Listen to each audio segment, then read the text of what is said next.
Pagkatapos po nun ay maaari na po tayo maupo.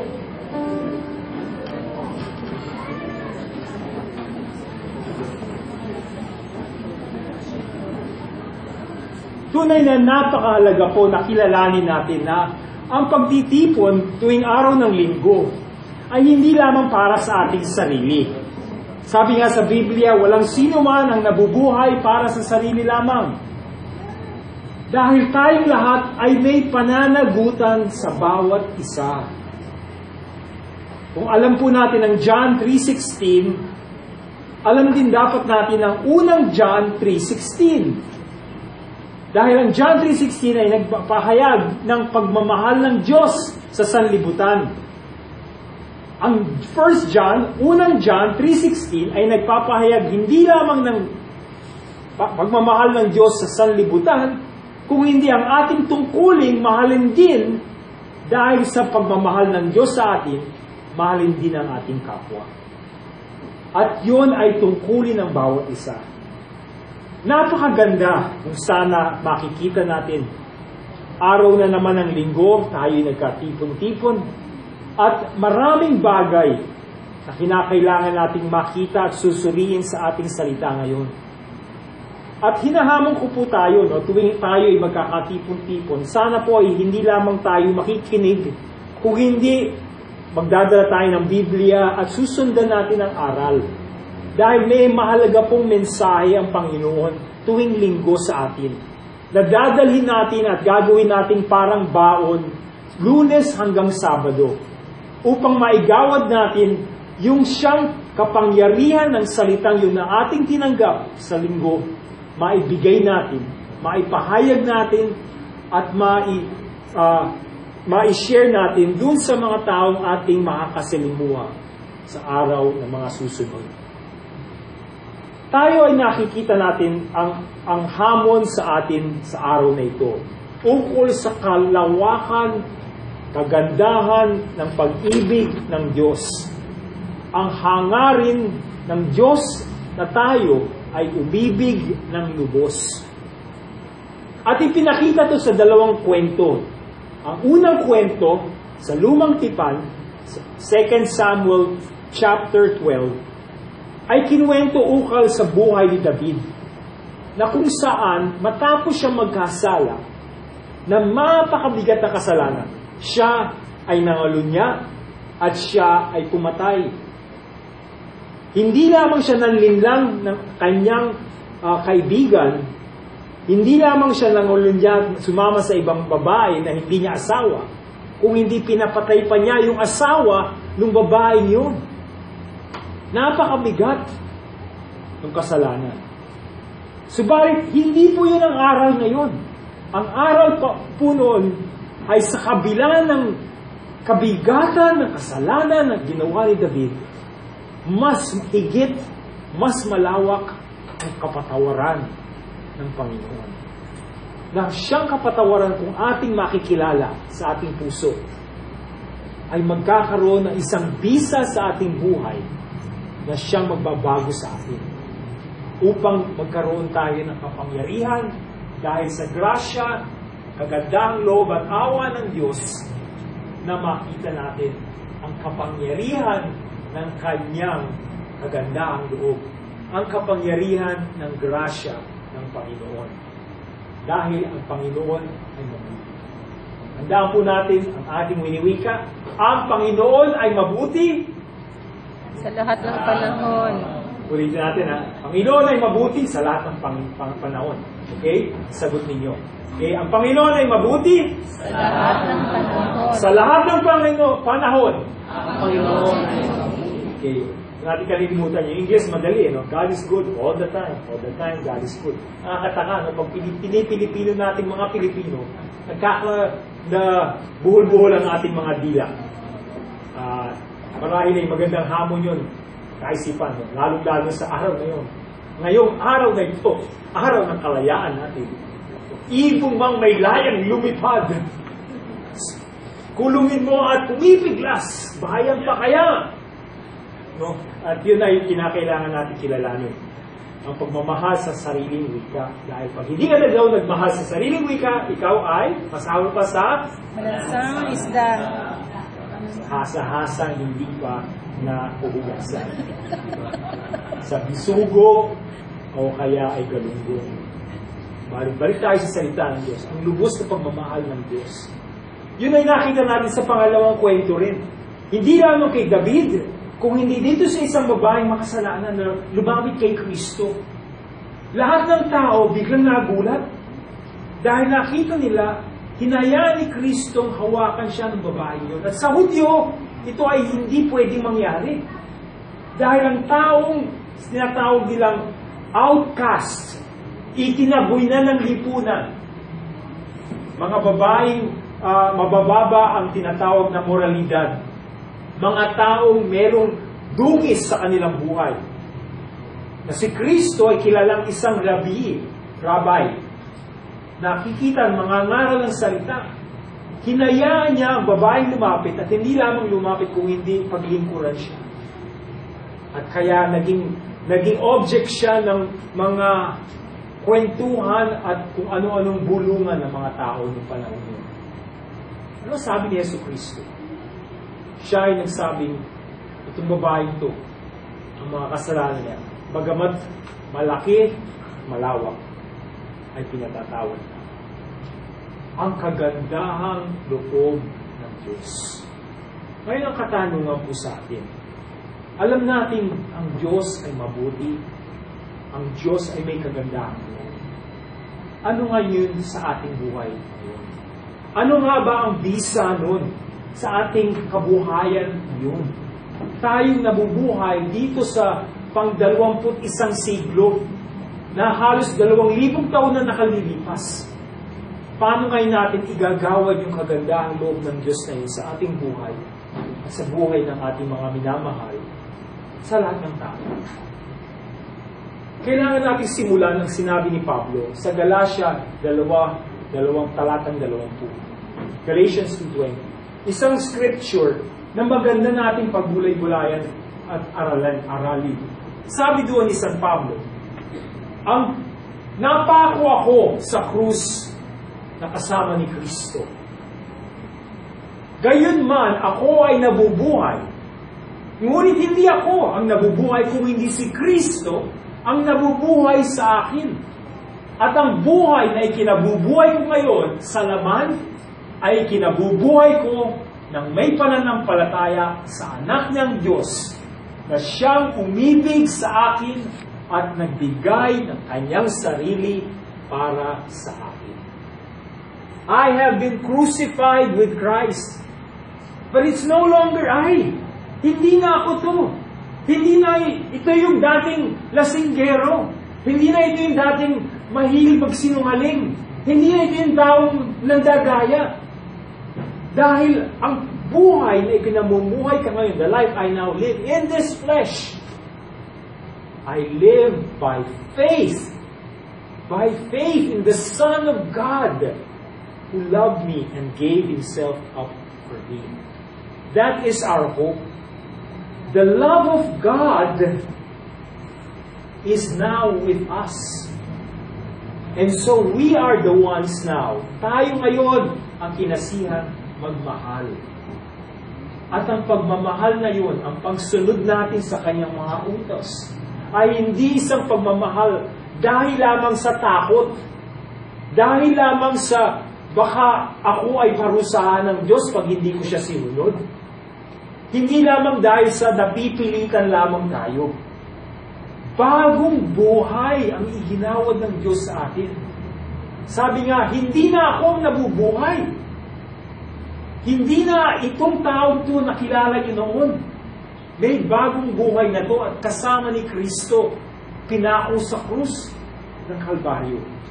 Wala ako doon physically, pero kasama ako sa kanyang isip na lahat ng tao ay binigyan niya ng kaligtasan. Tatanggapin ba natin sa ating puso? Ipamumuhay ba natin ang buhay na ito? Hindi lamang dahil tayo napipilitan. Hindi lamang dahil sa merong tinatawag na consequence o resulta. o kaparusahan pag hindi natin ginawa. Ang bagong buhay pong ito, mga mahal, mga kapatid, ay isang buhay na hindi sa pilitan lamang. Isang buhay na malayang ibinigay niya. Sabi nga sa Galatians chapter 5, verse 13, it was this liberty. Gamitin niyo itong kalayaan ito, itong bagong buhay na ito. Hindi upang paglingkuran ang inyong kalamnan at mga pita ng laban. Yung mga pagnanasa ninyo, hindi ito pang sarili lamang. Lahat ng binigay ni Kristo, sabi dito, ay upang kayo ay maging malaya. At ang kalayaan yun ay hindi para sa inyo para gamitin sa pagkakataong makalamang pita. Sa halip ay ginagamit ito ng may pag-ibig at paglilingkod sa kapwa. Itong bagong buhay na ito ay mayroong napakaganda, napakabisang kapangyarihan. At hindi ito blessing lamang para sa atin. Ito ay blessing upang maipahagi natin sa mga taong nangangailangan. Sa mga taong nakalugmok sa, sabi nila, nakalugmok sa kumunoy, nakalugmok sa pinaka-lusak ng kasalanan, na hindi nila mailigtas ang kanilang sarili. Tandaan natin yung halimbawang binigay ni Jesucristo dito. 2 tao ang nangungutang. Malaki at maliit. Malaki man o maliit, pareho silang may utang, pareho silang hindi nakabayad. Hindi po natin pwedeng sabihin, ay ako, maliit lang ang utang ko sa Diyos. May utang ka pa rin at hindi ka pa rin nakapagbayad. May utang pa rin ako at hindi pa rin ako nakapagbayad. Lahat po tayo ay nagkasala. Subalit ang kalayaan yun ay binigay sa atin ni Kristo upang tayo ngayon na may kalayaan na at bagong buhay ay hindi para mahusga at hindi para pumuna dahil mas mabait ako sa iyo o mas mabait ka sa akin. Bagkus tayo ay binigyan ng kalayaan upang tulungan, paglingkuran ang bawat isa. Yung nangihina, tulungan ng malakas. Yung taong nahihirapang talunin, nahihirapang daigin itong ating mga tukso, tulungan natin at hayaan natin ang pagmamahal ng Diyos ang siyang umiral sa ating buhay.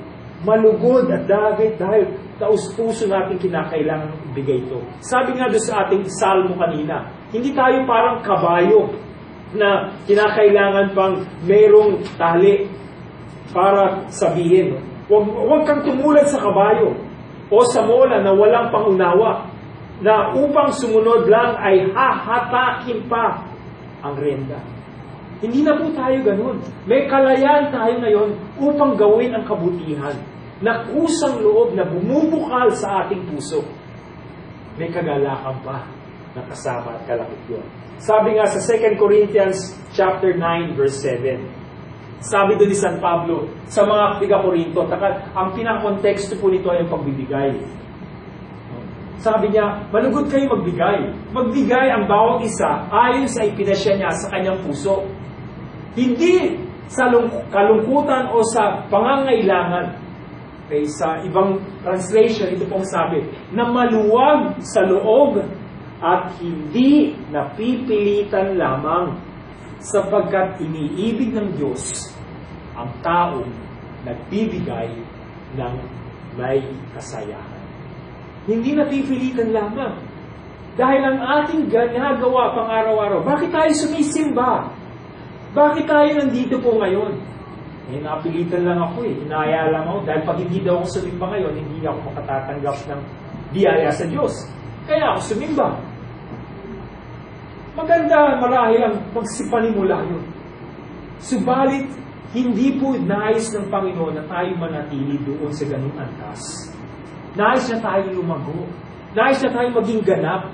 Ang kaganapan po ng buhay Kristyanismo ay may kalayaang gawin ang tama. Gawin na may kaluguran sa ating puso ang inanais ng Diyos. Napakasarap ng pakiramdam po na makita natin gumagawa tayo ng isang kabutihang bukal sa ating kalooban at nakikita natin nakatulong tayo sa kapwa natin. Nagbigay tayo ng oras, hindi tayo nanginayang. Hindi tayo parang nagsasayang na, naku, sayang, nabigay ko yung oras na yun. Dami ko sanang nagawa. Kung hindi, nagkakaroon tayo ng isang, what we call, fulfillment. Masaya nating nagampanan ang ating tungkulin. Hindi dahil sa kailangan gawin. Sabi nga po sa Philemon, verse 14, Philemon, sulat ni Pablo kay Philemon, ngunit kung hindi mo pahihintulutan, ay ayaw kong gumawa ng anumang hakbang. Sabi ni Paul kay Philemon. Kung ayaw mo, Philemon, hindi ko pagpapagpilitan ang sarili ko. Nais kong ang iyong kabutihan loob ay huwag maging tila sa pilitan. Sa pilitan, kundi maging taos sa inyong kalooban. Kanina po, nung sabi kong batiin niyo ang inyong kapwa, marahil ay meron sa atin sa pilitan lamang, di ba? Hindi na nga, para kakaya. Titingnan na lang kung hindi lang gagawin. Ngayon, gagawin natin para tayo si Philemon. Gusto ko ngayon, gawin natin yung ginawa natin kanina ng bukas at bumubukal sa loob. Walang sapilitan. Okay? 1, 2, 3. Batiin niyo ang inyong kapwa. Nalulugod ako. Nandito ako. Wow! Sarap ng feeling, di ba? Walang sapilitan. Siguro may kaunting bahid pa. Siguro may kaunting, sige na nga. Pero, unti-unti, nag-i-ensayo natin ang ating mga spiritual na muscles upang lalo tayong masanay. At alam nyo, ang buhay Kristiyano, napakasayang tunay. Napakasaya pag tayo nabuhay sa ayon sa kagustuhan ni Yesu Cristo. Sa unang Pedro, si Pedro ay isang pastor. At kinasihan niya ang mga pastor. Kayong mga pastor, turuan niyo ang mga tao niyo. Sabi niya, ipinamamanhin kong pangalagaan ninyo ang kawan ng Diyos, ang pastulan ng Diyos, dahil pinagkatiwala sa inyo. Pangasiwaan ninyo sila, hindi dahil sa napipilitan kayo, kung hindi kusang loob, hindi dahil sa kasakiman, sa pagkakamal ng salapi, sa masamang paraan, kung hindi sa paghahangad na makapaglingkod. Hindi sa pilitan. Bukas ang loob natin. At yun, hindi lamang sa mga pastor, sa lahat sa atin, na tayo ay talagang bukal na bukal. You see, sa isang bata, pipilitin mo pa yan. Diba? Pipilitin mo pa kailangan, kasi bata siya. Habang lumalaki, diba, yung bata, inutusan mo, hindi sumunod. Anong ginagawa ng karamihan ng mga nanay? Kukunin yung tainga, at anong tinatawag doon? Pipingutin. Pag hindi sumunod, pinabili ka lang ng suka, bakit naglaro ka pa? Bata ka, dito ka. Okay yun kung 5 taon, 7 taon, 10 taon yung bata. Pero kung 40 taon na, nakita mo yung asawa mo na sakal na. Nagtotoits pa sa kanto. At kinakailangan pingutin mo pa, nakakahiya na po yun, hindi po ba? Sakalina. Sakalina daw, sa kanya hindi lang pingutin. Dahil tayo po ay ganap na kay Kristo. Tulungan natin ang bawat isa na ipabuhay natin ang buhay nito nang may kagalakan. Dahil ang Panginoong Jesucristo, hindi niya ginawa ang pagkamatay niya sa krus nang mayroong pag-aalinlangan. Hindi niya siya nagpakapako na mayroong sama ng loob na, sige na, papakapako na ako, magbiyat mga tao. Habang nakabayubay siya sa krus na gano'n, sabi niya, Ama, patawarin mo sila. Naisip pa niya yung kanyang inang maiiwan niya at pinagkatiwala niya sa isang disipulo niya. Naisip pa niya yun. Hindi ang kanyang sarili. Dahil tayo ngayon, habang tayo lumalago at maging ganap katulad ni Kristo. Maging lubos ang ating pagmamahal. Totoo, malawak ang pagmamahal ng Diyos. Subalit hindi po nagtatapos ang kwento doon. Ang ating buhay ngayon ay karuktong ng kwento niyon. Kwento ni David na pinatawad at magpapatawad. Kwento ng babaeng makasalanan kay Kristo na pinatawad ni Kristo. Kwento ng ating buhay. Tayo'y pinatawad. Tayo rin ay magmahal at magpatawad sa kapwa. Ng buong puso, ng walang pag-aalinlangan at hindi sakit. Ito po ang mensahe ng Arya ng Diyos.